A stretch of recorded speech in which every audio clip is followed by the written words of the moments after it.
Once upon a time, in the glamorous world of cruise ships, a certain pastor and his wife decided to take a 7-day voyage to the Gulf of Mexico.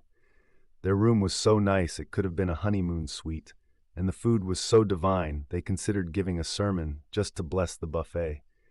Each day was filled with sun-soaked shore excursions and evenings filled with magic, quite literally. Every night in the ship's theater, a magician dazzled the audience with his sleight of hand. He had a unique routine where he made things disappear.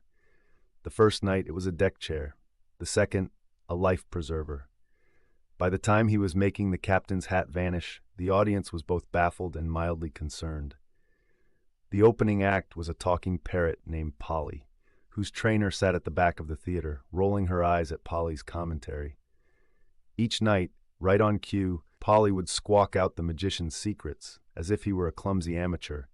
"It's in his pocket, under the hat. I saw him stuff it in his socks." The magician would hatefully glare at the parrot, but the audience loved it. They began to cheer for Polly as much as for the magician. Then came the final night, a night filled with excitement and anticipation.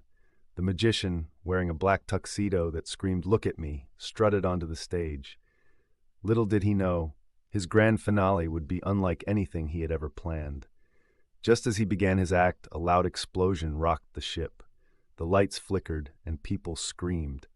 The magician, eyes wide, fumbled his props. "What's happening?" he muttered, but before he could disappear, because that was his thing, the ship began to tilt like it had just discovered it was actually a roller coaster.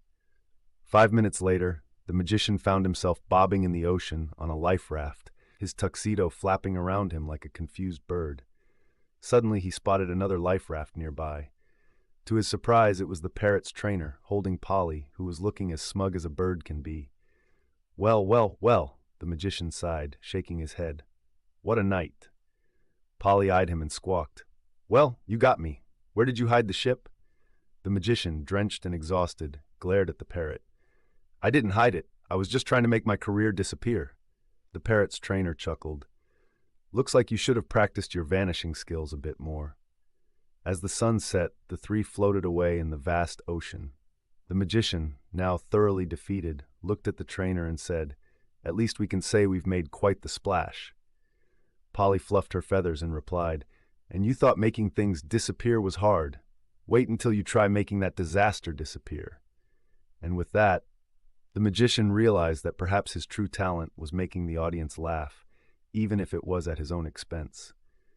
As they waited for rescue, they entertained each other with jokes, with Polly throwing in her own punchlines, ensuring the evening wasn't completely lost. After all, it was all just part of the show, and the show must always, no matter what the circumstance, go on. Thanks for watching my videos. Please like, share, comment, and subscribe or follow. And don't forget to click that notification bell. This is Pastor Mack Johnson saying, may Jesus bless and keep you in his care. Amen.